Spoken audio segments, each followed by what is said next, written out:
Now, I do plan to do a lot more research about this topic because there's a lot to learn about it, and there's a lot of history that leads up to these events that I'm going to be talking about today. But we did do a bit of a deep dive last night. We did a few hours of research on stream. We did a bit of a research stream while gaming. And I do feel that I now know enough that we can do a pretty responsible news segment on what's going on. And I do feel I need to at least cover this once, because it is quite important. You see, the world is chock full of genocide and atrocity right now, and another big genocide has just kicked off. This time in the country of Sudan, which is currently in the midst of another civil war. It's partitioned before already. It's looking like at this point we might see 4 Sudans in the near future. That really depends on whether or not the international community recognizes a particular boundary, a border, between the RSF and the Sudanese military. But we're getting a little ahead of ourselves here. I need to give you guys a bit of background, okay? It's no secret that the African continent is a little silly, generally through no fault of its own, or little to no fault of its own, as colonialism and intervention from European and Asian powers has had a pretty significant impact on the African continent. It is not exactly considered a stronghold of power in the global stage, and Sudan is a country that has been particularly held back by persistent civil war. There are a lot of reasons for this. One of the most sort of umbrella reasons, the one that can kind of just give you the broadest understanding of why these civil wars tend to happen, why this kind of stuff tends to go down, it gets very complicated. But fundamentally, one reality you have to keep in mind is that these borders in a lot of these countries were drawn up by Europeans hundreds of years ago, and these borders do not often reflect or respect the actual people contained in them, or the groups that are considered part of the same group, or the groups that are cut in half by some national border they have no control over. It's, that alone kind of establishes a level of tension that is very persistent throughout the Middle East and the African continent. However, in the case of Sudan, a lot more of this has to do with global backing of certain parties. Now, the Sudan military and the Sudan government has pretty broad global geopolitical support. It's recognized, for all of its faults, as a valid state. But then came along the RSF, a militant militia group that is radical Islamist in nature. This is really relevant to the genocide stuff that we'll be getting to in a moment. And has currently just succeeded, literally as of an hour ago, have just succeeded in conquering the entirety of the Darfur region of Sudan. Particularly with today's fall of El Fasher, the military of Sudan's last stronghold in the region. Now the situation has gone nuclear. Now the RSF are strolling around Darfur, recording themselves in jeeps and vehicles, mowing down people. Now, this is relevant. The people in these vehicles who are recording themselves laughing and saying prayers like offerings to God as they slaughter innocent people that are running from them, or sitting them down in front of a trench to be executed via firing squad with their hands tied behind their backs. As they do so, they're recording it, they're bragging about it. Some of them are even saying prayers. They're like saying Allahu Akbar as they kill some of these people, as if to imply that this is a moral and religiously justifiable or legal killing. When in reality, if you watch these videos, some of them are screaming in Arabic, "Kill the blacks." Let's watch YouTube nuke my channel for me quoting them. That is what many of them are saying in Arabic as they chase these people down, shooting them. What may be kind of strange about that to you is the people doing the shooting are black. Most of Sudan's population are black Africans, but the RSF is made up primarily of radical Islamists who are genuinely convinced that they are Arabs, not black, Arabs.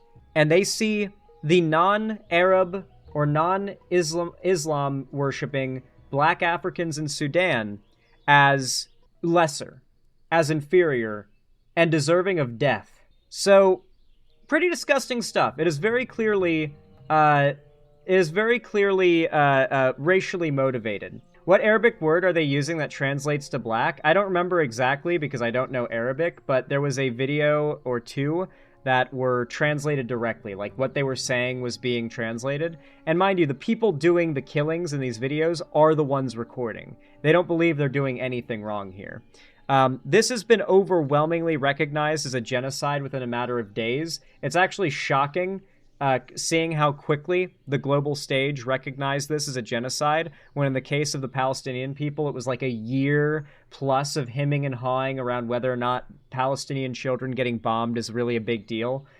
Meanwhile, I'm at least glad to say the international community has been pretty quick to recognize this as a horrific atrocity. Hilariously, other left-wing streamers have had to be bullied into talking about this topic. Notably, Hassan has finally covered it, but only after he had a racist meltdown at his black chatters who got mad at him for not caring about black people. And then he went on a rant where he was like, any other black folks want to criticize me for being racist? If anyone has a clip to his meltdown, it's really funny. But like the way he enunciates the black in black folks when he says it too, it's like, whoa, bro. But yeah, at least Hassan did end up covering it after whining about people asking him to cover it. So, you know, it is getting a bit more media attention, though know that when I chose to cover this story, certainly not anyone as big as Hassan had chosen to talk about it. So, you know, unfortunately, me taking time to research this topic and get informed has been a little bit of a hampering in getting to the topic quickly. But that's not really what matters. What matters is that you know the party's responsible. Without a doubt, the largest backer of the RSF, the genocidal party involved in this situation, is the UAE, the United Arab Emirates. That's right, the country that has Dubai, the place where Instagram influencers go to get shat on by a lion.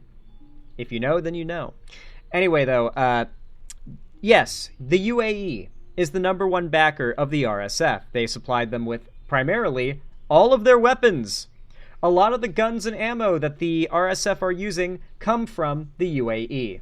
The UAE is itself a country worthy of its own entire video worth of criticism, which I made a few years back. Look up Xander Hall Dubai, and my video should come up. It is basically me deep diving into the city of Dubai and how they use social media to whitewash their image, all the while building their city off of the backs of slave labor. And of course, the many, many other problems Dubai has, the obscenity laws, the rules around women visiting the country and what rights and freedoms they have on the streets of said country. It is pretty fucked up. I do not like the UAE. However, we need to dive into this because some pretty horrible atrocities are being committed by the RSF, backed by the UAE, and it is just not getting as much attention as it really should. I figured I should throw my hat in the ring to talk about it. Hopefully some of you guys who didn't really know much about this come out of it having learned something. Fair warning, this is not going to be a very positive topic, not a feel-good segment. So if you're here, then I hope you're down for some serious content, because the jokes are probably going to be a bit fewer and farther between in this video. Let's get right into it, though. Oh, this is the video. This is the video I was talking about. This is the video where I believe they're saying kill the black people in this video. Escaped the city of Al-Fashir in Sudan's North Darfur state after the paramilitary Rapid Support Forces took control of the city. The sound of gunfire... That's RSF, by the way, Rapid Support Forces. It's not a very, like, indicative name that indicates anything about what they stand for or who they're affiliated with. It's, they're just a fascist military group with religious radical leanings. They are not Arabs, the fuck. They are not Arabs, but they think they are, okay? They think they are, and they will literally type shit. To have tried to cross the barricade the group set up while it laid siege to the city for 17 months. The RSF denies the authenticity of the videos and says they're fabricated. But Al-Fashir's resistance committee says many of the estimated 250,000 people who were in Al-Fashir have been killed. The RSF emerged from what was known as the Janjaweed, a government-allied militia that fought rebel groups in Darfur when conflict erupted there in 2003. Have seen them commit genocides of this scale and against the same group of people for the past 20 years with very powerful countries with lots of money need to stop backing militia groups and funding them and giving them weapons, because all it takes is a couple decades and now they're doing a genocide. Now they're toppling the nation and installing themselves as the government. Okay, like you got to stop doing that. That's like, countries need to stop. We did that in Afghanistan and we got the Taliban. That you just got to be careful. The RSF was created by Sudan's government. You could say that, but the only reason they had the means to do what they've just done, to literally topple Sudan's military and push them out of Darfur, is because they're backed by an extremely wealthy oil trillionaire country that is the UAE. A country that literally has the national equivalent of fuck you money. Levels of intensity. So this was very much a certainty what we're seeing today, and no one lifted a finger to stop it. It's also accused of sexual violence, forced displacement, and extrajudicial killings in areas it controlled during the first 2 years of the war, before being pushed out by the army to Darfur in the west and Kordofan in the south. It's since stepped up its offensives in Darfur and Kordofan, and monitors say that's happened with increased help from the United Arab Emirates, which has been accused of supporting the RSF. They did. They have. They are. The RSF has way too much money and resources. The evidence that the UAE is backing them is enormous. And also, the UAE are the only ones that have the resources to back something like this, that have any affiliation with them in the first place. RSF's latest offensives coincide with reports of negotiations in the US to reach a ceasefire, which could allow each side to maintain their areas of control. The talks were meant to bridge the gap. And this is a scary thing. If the international community, notably the US, decides to recognize this new partition, this new border between Darfur and the rest of Sudan, not only will it mean that the RSF will have been legitimized and will now be recognized as their own military leaders of a state by the international community, it will no doubt also encourage them to continue to try and annex and genocide more as a reward for their horrific actions. What's the UAE's MO? If I were to guess, the fact that the RSF are doing the, Islamist, Arab LARP probably might have something to do with it. That might also be why they do the LARP. I have no clue. That's one area where my knowledge is just a gap. All I can do is speculate on why the UAE has that interest. Then again, these, Gulf state oil billionaire Middle Eastern countries tend to have very bizarre connections and back alley dealings, and you make the Prince of Saudi Arabia mad, for example, you might end up butchered and stored in several bags. That might happen to you. I can't pretend to know what the motive is here for the UAE, but it's nothing good, I can tell you that. Between the army and the RSF, but the RSF seems determined to gain as much territory as possible before reaching any deal with its rival. Hiba Morgan, Al Jazeera. Al-Fasher appears to have retreated west. What? God damn it! I put my vape down on the arrow key. And skipped all the way through the video. Damn it. Oh, I gotta be so careful putting my vapes down. Al-Fasher, there have been reports that civilians were shot while trying to flee the city. Nathaniel, can you stop saying they're LARPing? They are real Arabs. I mean, they're LARPing as terrorists, like genociders. What do you mean? They're not black, they're Arab, and there's a meaningful, difference in this case that justifies a racial segregation, othering, and, mass murder? Why are you trying to defend the RSF, Jewish Marxian doll? Raymond is the executive director of the Humanitarian Research Lab at Yale School of Public Health, and he joins us now from New Haven. Nathaniel, first of all, we've just gone through those images. Ultimately, what are your conclusions? Our conclusions are simple. Since the Rapid Support Forces took control of El Fasher now just over 48 hours ago. We have seen a campaign of house. Remember, El Fasher was the last stronghold of Sudan's military in Darfur. So, as of a couple hours ago, the fall of El Fasher marks the complete and total fall and withdrawal of Sudanese troops in Darfur. The region is completely controlled by the RSF now, and the people who are there that are being murdered and genocided, yeah, big deal. Oop, I was right. There is oil in Darfur. Is there, like, enough that the UAE is like... Or would it not really make much of a difference to them? That could be the motive. Would make sense. Literally just doing it for oil, the classic. To house clearance operations and what appears to be clear evidence of mass killings visible in satellite imagery that corroborates videos from the ground. In short, what we are seeing is ethnic cleansing. Yep. Can you give us a sense of the scale of this, though? Genocide. I've been doing this work with satellites killed? for 15 years, and I've been a war crimes investigator for over a quarter of a century.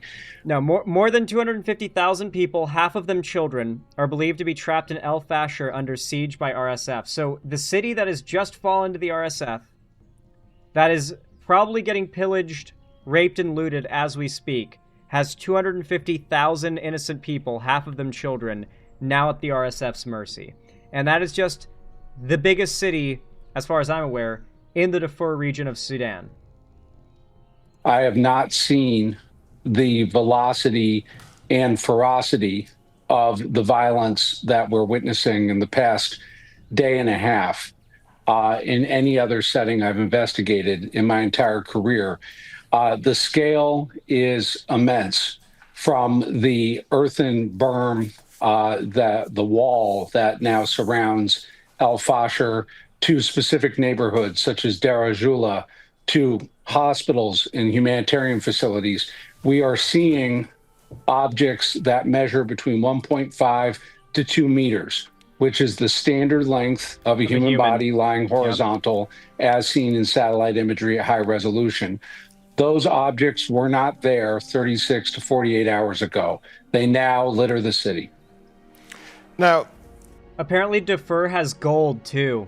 So this is a region that apparently has a lot of gold. So, like, man, these destabilized regions with shitloads of natural resources that don't necessarily if Sudan was stable enough that they could organize like government mining operations and build up like a federal reserve of gold. That's like how you get a country like Sudan on the fucking map.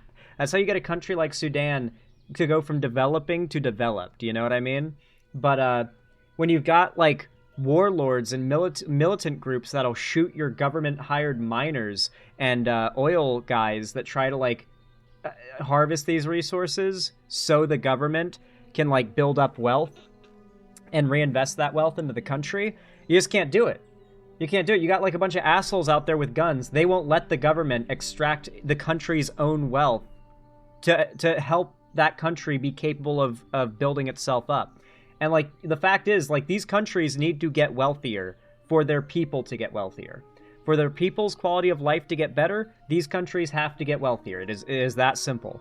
And there are particular issues that are stopping that. There are so many countries throughout Africa that are in the midst of civil war that have enough natural resources that if their governments could actually like organize safely to harvest them and like sell them and engage in a broader market, it would be an economic boon for these countries that could take them out of the developing world. But as long as you've got a bunch of selfish assholes out in the countryside with a bunch of buddies who are armed to the fucking teeth, the stability that allows for that just can't come about. When you look at these pictures and you see perhaps some of the troops there, the RSF forces, one's got to also then start thinking, well, where are they getting the wherewithal to do this? Well, where they're getting the wherewithal to do this is the same place that they got the wherewithal to do it in El Geneina, to do it in Zamzam, to do it in Serba, to do it in Armada. We have 2.5 years of evidence of Rapid Support Forces' commitment to attacking 4 Masali, Zagawa, and Berti people across the regions of Darfur. And keep in mind, by the way, that thing I mentioned before, it wasn't Africans that drew these maps. There are like very distinct like ethnic breakdowns within Sudan of different groups that don't necessarily consider themselves the same group. Being like from America, our conception of race is very weird compared to the rest of the world, right? And because of that, seeing this, it's very alien to see that like people who are in the same country who on a surface level to like the average dumb American look more or less the same to each other as if they're from the same place, actually completely identify as different ethnic groups that don't particularly get along well, have totally different cultures, and if they had their way and could draw their own maps, would have drawn thousands of years ago, hundreds of years ago, would have drawn the borders and maps in a completely different way. So yeah, there is very much like an actual recognized ethnic difference that is guiding the genocide to an extent, but a lot of it is also racialized in this very like Arab versus black way. Like there's a reason why a lot of people have been framing this very much as a genocide of black people, because even though it is black people doing the genociding, it is still racially motivated. And I know that sounds weird on its face, but it's an important thing to recognize about this situation. We have ground photos, and we have, in this case, their own videos celebrating their killings. You must be concerned that other parts of the country... The vast majority of the video of these atrocities we're getting are not from journalists, they're not from the victims, they're from the perpetrators of the genocide. Bragging, posting it proudly, thinking they're going to be cheered on. ...will suffer the same fate. Yes, and I think what is important to understand here is that this campaign of mass killing we're seeing now in El Fasher has been warned about in excruciating detail by both the Humanitarian Research Lab and many other colleague organizations, especially the response community, the local response community in Darfur, for months. None of this is surprising, and it's also a preview for what may happen in the Kordofans at El Obeid, Dillinge, and Kadugli that could come under siege any time now as rapid support forces move to the east with the fall of El Fasher. Towards the proper, now held... The Sudanese military has had to fall back east, and now it's a big concern of, do you think the RSF is just going to be happy with Darfur? Or do you think they're going to feel real empowered after taking El Fasher, and they're going to end up pushing all the way east, northeast, deep into Sudan, deep into the Sudanese military and government's held territory? That's the big worry right now. Is this just the start of a invasion that's probably going to be very fast and will end in a way we are not going to like, without some kind of foreign intervention? So what about the Sudanese army itself? That is why what we all need to be hoping right now is not that the international community recognizes this partition or recognizes a new border. Instead, we need to hope that the international community starts looking at the possibility of boots on the ground intervention in this fight, in this conflict, in this genocide. This is the kind of situation where you got to like drop some like Delta Force guys in there to remind the RSF who the real big boys at the table are. You know what I mean? It's certainly, to say it's on the back foot would be understatement of the year. That's correct. We know that we have reports recently in the past few hours, and this is some new news for your viewers, that the Sudan Armed Forces appears, what was left of the Sudan Armed Forces 6th Division in El Fasher appears to have retreated west towards Tawila and into Jebel Mara. This is a really important and potentially worrying development, because many of those who have fled Zamzam and El Fasher have gone to Tawila. And there is a chance with SAF forces now to the west that rapid support forces may chase them. So that, of course, that begs the question, what should the international community be doing? Just today, the Wall Street Journal reported intervention. Let's be completely real here. Anti-intervention type policy is stupid. There are times where the big boys in the room, the big boys at the table, need to get involved. If you're a big 6'5" guy and you see like a 5'9" guy beating up on a 5'2" girl, you kind of have a responsibility to put a stop to that. Because you're the bigger guy who can easily stop the guy who is also bigger than the victim from beating up on said victim. Like, you have a responsibility. And in that same way, I think that kind of extends to powerful nations. When you have when you're America or Britain or, France even, and you've got, like, a pretty sizable armed forces, or at least an armed forces that can seriously make a difference, or you have the resources to make a serious difference, you have a responsibility to do so. It's so insane that Hassan's saying nothing. I think that's not true. Hassan was bullied into making a video about it, but he did have, like, a big meltdown about it, right? Let me see if I can find it, because people have been dunking on him. It's been pretty funny. There was a YouTube video, actually. Let me see if it comes up. Like, it is so bizarre to see how few people on the left who built so much of their brand on denouncing genocide and covering the horrors of genocide to lose their mind when they get asked about Sudan. Ruin Leon uploaded a video, and I'm sure this video is probably a big part of why Hassan eventually had to make coverage of this issue. But it's called Ask Hassan About Sudan, and he turns into a white supremacist. Low-key accurate. I sent this, and I was just told to watch the first few seconds, but it's Hassan, so whatever comes from this is desperately going to be funny. Here we see how much Hassan cares about genocides, as one black chatter asking him to talk about Sudan turns him into a white supremacist. Crying emoji. Oh my. When it comes to black folks, you really don't want to talk about. I'm so glad. Like, getting to see tweets like this tells me and reminds me, thank God, Hassan's audience are all privileged white kids. Privileged white college kids. The people who actually have skin in the game of politics and social justice, who don't treat politics like it's a hobby or an occasional interest to dip in and out of, but actually live this shit because it matters, those people are not falling for Hassan's bullshit. Those people, in fact, recognize Hassan as, if anything, anti-black, which I find genuinely fucking awesome. That is great. That is great. I'm glad to see that black leftists in general are not falling for Hassan's nonsense. And they shouldn't, considering the fact that Hassan does not really spend a lot of time advocating for black Americans, as he really realistically should be, being a prominent American political commentator on the left. He also likes to shock his dog. That too. About us unless it comes from voting. When is the last time you spoke about Sudan? I'm gonna.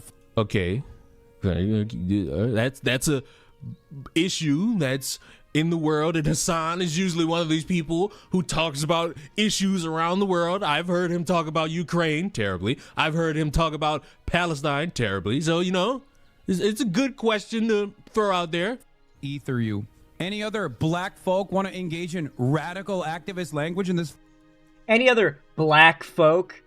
Like, the way he said black there sounds like he was trying to psychically, telepathically communicate the N-word without saying it. Am I the only one who picked up on that? His brainwaves, he was thinking the N-word. Chat.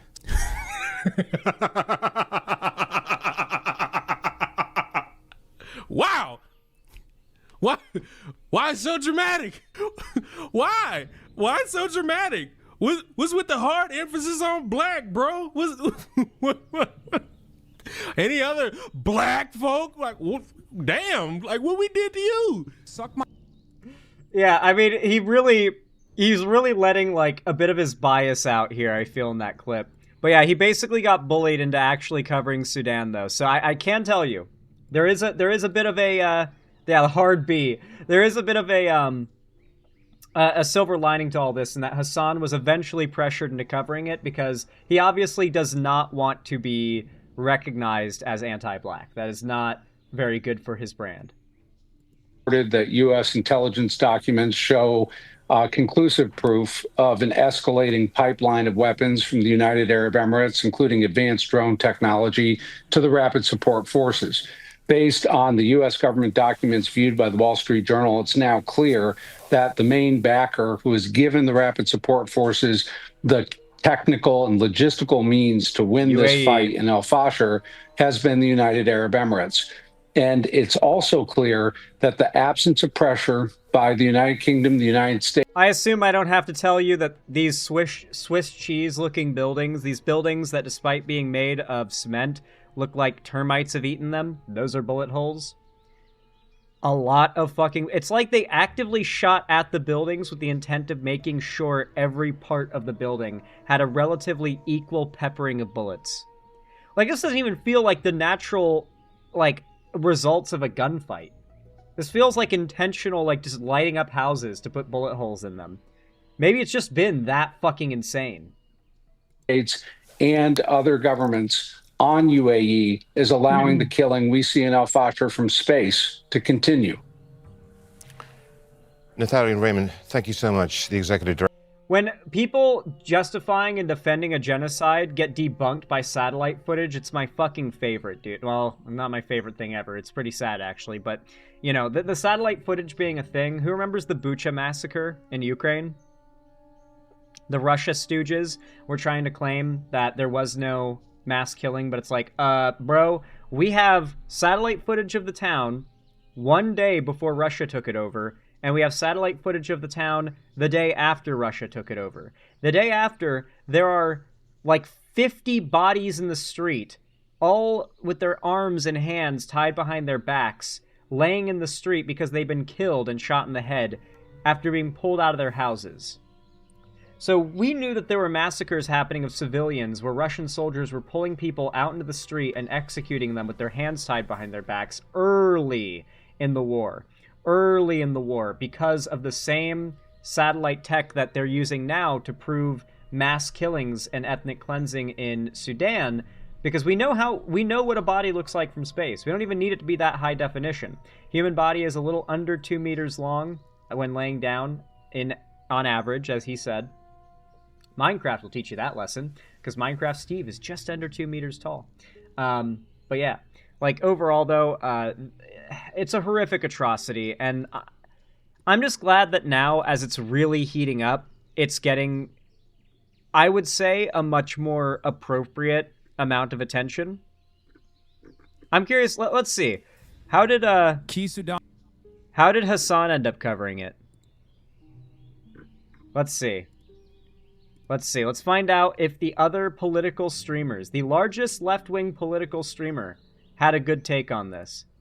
Because I actually have not heard any of his takes on this, and for all we know, he might have, like, a really good take or a really bad take. Let's find out. City falls the paramilitary group. What does this mean for the war? The Rapid Support Forces are a funded paramilitary group by the United Arab Emirates. They're the ones who've been wreaking havoc all over Sudan, and partially because it's a conflict in Africa, and partially because it's not completely directly involved by any Western nations. I mean, there's always Western involvement, but like nothing as direct as like America with Israel, for example. It doesn't get a lot of coverage.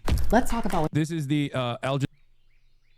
We just watch a clip of him getting called out for being anti-black because he's not covering the Sudan stuff. The next day, after people start making videos calling him out for his meltdown, he covers Sudan, and he starts virtue signaling about how no one's talking about it because there's no Western involvement. My God, dude. You can't make it up. Report on the Sudanese civil war as a starter. What's happening in Sudan, because people are talking about the risk of genocide here in Darfur, in the city of Al Fasher. It's also being masqueraded as like ethnic tensions, even though there is ethnic violence. The major reason for the genocidal ethnic cleansing campaign is specifically for territorial acquisition and, of course, extraction of national resources. And I mean, they even mentioned it with like gold and other things like that. Okay, are we kind of leaving out important details here? Because correct me if I'm wrong, there's a very strong racial motivation to it.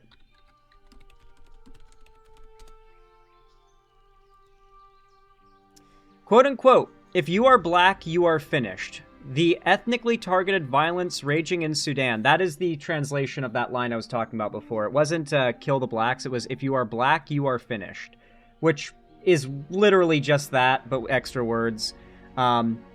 Refugees tell of attacks on darker-skinned people and non-Arab groups by Rapid Support Forces and its allies in Darfur. Hasuna Ibrahim Arbab had already lost her son in the early days of Sudan's civil war, burned to death in his tent after it was set on fire, when she was apprehended by militia aligned with the Rapid Support Forces paramilitary group while fleeing west towards the border with Chad. A bullet flew by close to her head, and the 24-year-old said. 5 male relatives were separated from the group that she was traveling with, taken to a creek, and shot in the chest. Quote, if you are black, you are finished, unquote, is how Arbab described her experience of the ethnically targeted violence that was swept through Darfur for the second time this century. Accounts of massacres perpetrated by the RSF and allied Arab militias emerged shortly after war broke out in April 2023 between the RSF and the regular army, the Sudanese armed forces, and its allied groups. Much of what the outside world has learned about the atrocities has been relayed by survivors from refugee camps in Adre along the border with Chad. Speaking in Adre, Arbab said that sometimes members of her Bargo ethnic group were spared violence, and sometimes they weren't. Quote, the militia tested us darker-skinned people on our language. She said, quote, if you could speak Bargo, then sometimes you were let go. If you couldn't, you were killed, quote unquote. The U.S. said on Tuesday it had determined that genocide was being perpetrated by the RSF and its allies, and that it was imposing sanctions on the RSF commander Mohammed Hamdan Dagalo, known as Hemedti. The RSF and SAF have been accused of committing war crimes during the war, which has claimed tens of thousands of lives. Mind you, the Sudanese armed forces themselves are no angels, okay? Like, not making excuses for the RSF. There's obviously a reason why they have support. It's not just because there are evil people supporting an evil genocide. They are using propaganda based on some relatively founded claims to radicalize people, and one of the big ones is that the Sudanese government has in the past been hostile, to say the least, towards many of the ethnic groups and like religious groups that make up the RSF. Like the Sudanese government has not been perfect, and that has been no doubt a radicalizing factor. You need a lot of radicalized young men to do something like this, and I have no doubt that's been a big part of what they've used to radicalize said young men. Pretty bad take from Hassan not covering the genuine tensions there. Yeah, like, I feel like the way he's wording it here, and granted, maybe he gets into it. You know, I'm trying to be charitable because he's actually covering this, and he's got a huge audience that's now being informed on the issue. But, he's wording it as if it's just a fight between two groups with, like, over land and gold and oil, and it's like that's definitely a factor, and it's probably the main motivator behind why the UAE is backing the RSF, but like there's a very clear ethnic and racial motivation to this that you know, like they're stopping the people who have the darkest skin to like question them, and that line of questioning might end with a bullet. Like there's definitely a racial aspect to this that cannot be ignored. Very dire situation. There is fighting in all directions. Most of the attacks are happening on civilians' facilities, particularly civilians' homes. We're past one. For the people on the ground in Al-Fashir, they don't need press releases. They need protection. A civil war broke out in Sudan just over a year ago, and there's fighting across large parts of the country. The capital, Khartoum, is barely functioning. What we're looking at only a year on is near total state collapse. Sudan is the world's largest humanitarian crisis. The world has abandoned Sudan. So what's actually happening in Darfur, and what's being done to stop the fighting? First, a quick reminder of the backstory.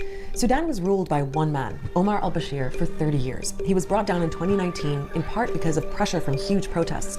Then there was a short period. I'm glad to see that his chat is actually happy about this, seeing, oh my god, he's covering Sudan coverage. Like, his chat is celebrating that he's covering this.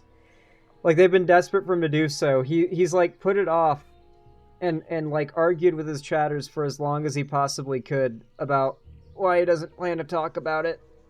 To be fair, I didn't really know much of what was going on. I'd heard about there being civil war in Sudan, but what I heard about it was from like a decade ago. This music is not appropriate, IMO. Get your head out of your ass, okay? Get the stick out of your ass, sorry. Irrelevant, unimportant detail to criticize about my stream. Anyway, like...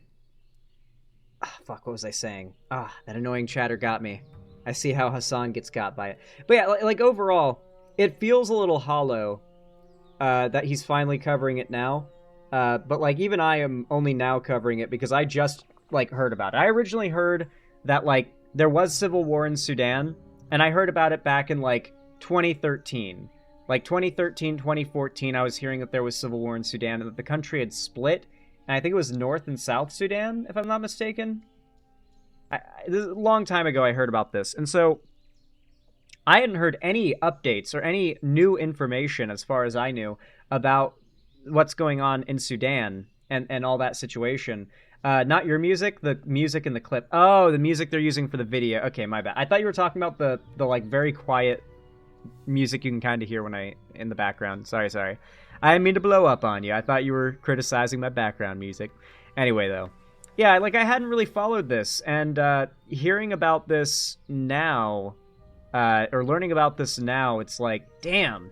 I feel like the point about how little media coverage this has gotten, like, it definitely rings more true as of, like, before a couple days ago.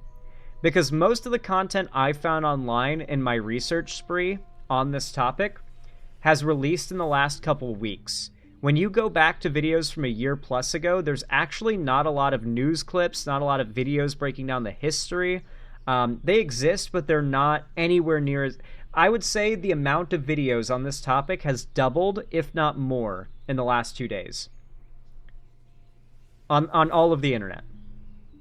People were not talking about Sudan before a couple days ago. And I'm glad that we, not just they, but we finally are, because this is a situation that's deserved our attention for a while.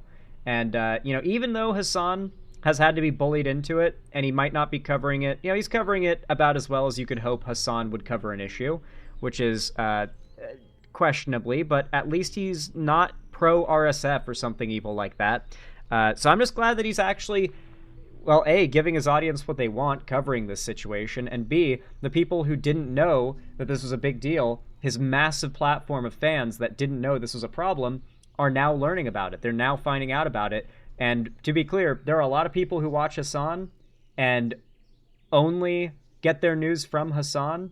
So the fact that he has now been pressured into covering this is a huge deal.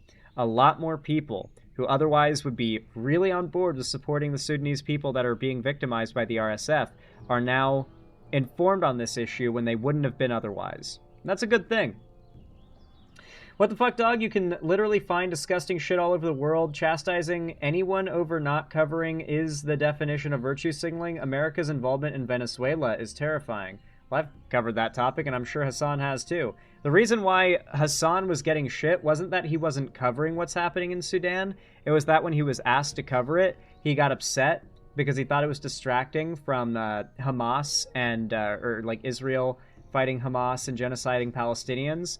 And he thought it was a distraction, and then he got accused of being anti-black for not caring, and then he had a meltdown that was itself very anti-black. Like, nice try, Benjamin, defending the guy who's, like, getting ripped apart by the entire internet now. Like, you can die on that hill if you want to, bud, but, like, I don't know if you know this, but the last couple weeks, you Hassan defender folks don't have the kind of heat, the kind of power, the kind of pull that you used to, You're just kind of... It's embarrassing to defend Hassan in public now, so might want to be careful about that. You're going to get made fun of. Anyway, with all that said, I am glad that we have finally been able to talk about this, and I hope to God we get some positive news coming from this in the coming days. Hopefully we see the international community engage in direct intervention, rather than, God forbid, rewarding the RSF by recognizing their new quote-unquote borders. That's my biggest fear, is that the RSF will effectively be rewarded for this. I'm not defending Hassan. I'm criticizing you. You're criticizing me for criticizing Hassan. That's defending Hassan. Nice try, buddy. You realize that everyone here is way smarter than you, right? Like, you might be an idiot, but, like, everybody here is not on your level. Like, you're not succeeding at, like, fooling anybody into thinking you're not just here to dick ride for your boy. We all know. We all know, buddy. We all know what you are. We know. Calm down, okay? Anyway, folks, if you enjoyed this video, if you found it fun, entertaining, enjoyable, educational, consider leaving a like. Every thumbs up goes a long way to boost the channel and the algorithm and force YouTube to push my stuff out to more people, so I really do appreciate it. It's totally free. Make sure to comment as well, as it also helps immensely. Drop a sub and a bell icon rung if you want to see more from me on other platforms. Or not on other platforms, but on YouTube, and you want YouTube to tell you when I go live or upload new videos, then make sure to do so. Follow my social medias linked down below if you want to see more from me on other platforms, and if you want to support me directly, financially, help me keep the lights on and a roof above my head here at the Xander Hall studio, then please consider donating, subscribing, gifting a sub on my website, xanderhall.com/live, or support me through YouTube, Twitch, Streamlabs, Stream Elements, Patreon, or buy some custom Xander Hall merch through the Streamlabs link down below. With all that said, thank you all so much for watching, and as always, have a good one.